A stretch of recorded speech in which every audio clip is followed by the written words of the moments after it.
Tonight, an apology from Downing Street to the Queen. Boris Johnson wasn't at these parties, but people who worked for him were. How secure is the MP for Uxbridge and South Ruislip's job? Also ahead. Good evening. On Wednesday, the Prime Minister apologised to the country for accidentally attending a Downing Street party during lockdown. Today, the government apologised to the Queen after it emerged not one but two parties were held the night before Prince Philip's funeral. Her Majesty obeyed the law and sat alone in mourning. Well, hours before, staff working in her government drank and danced together. Boris Johnson didn't attend, but what does this latest revelation say about the operation he heads up? In a moment, we'll ask one of his former colleagues from his days at City Hall. But first, this report from Carolyn Sim.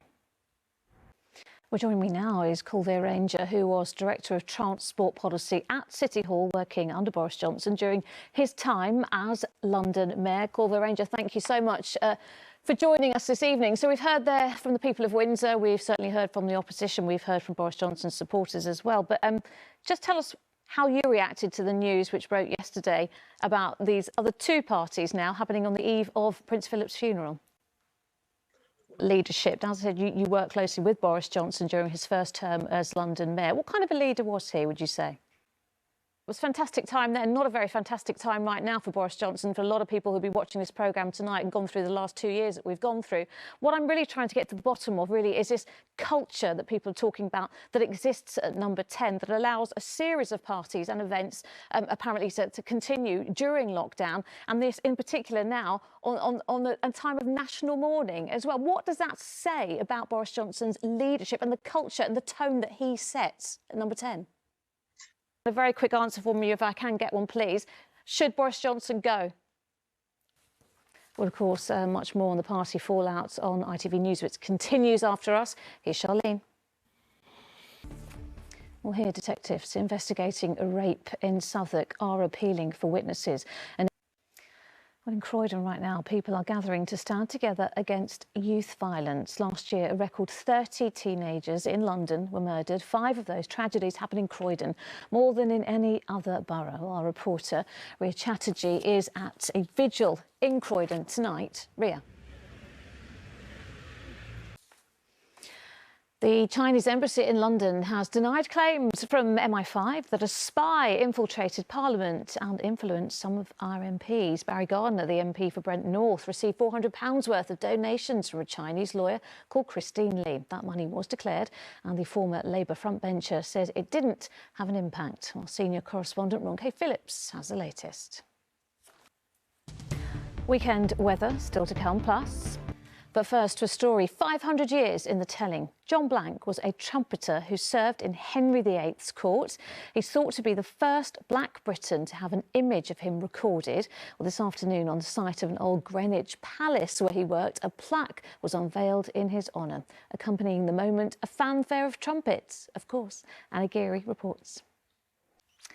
Some other news now, and a woman has been found guilty of 2 counts of stirring up racial hatred after posting anti-Semitic comments about Grenfell Tower on Facebook.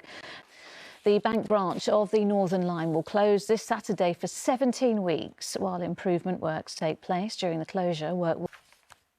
Next, traffic to London from Nigeria. When he was just 14, Bilal Fawaz has literally fought every step of the way to remain in Britain and focus on a career as a boxer. In 2020, he won his 16-year battle with the Home Office not to be deported, allowed to stay here and work for 30 months, which means a chance to make his professional debut in the ring. And today he found out who his opponent will be next month. I'm pleased to say Bilal joins us now. Bilal, thank you so much for talking to us tonight. Congratulations, first of all. You find out who your opponent's going to be.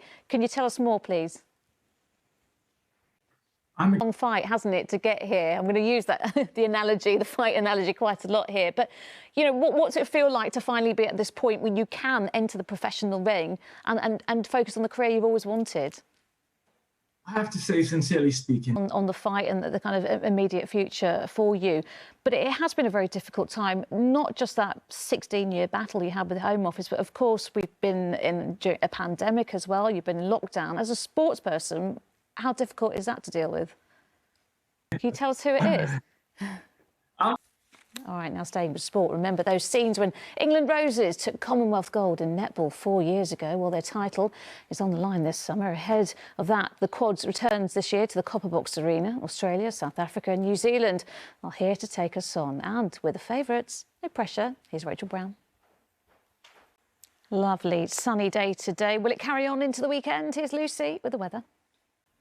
And that is it. We are back with the latest after ITV News at 10, on a little later at 10:20. Coming up, Charlene with the ITV Evening News, but from me and the rest of the London team, bye-bye.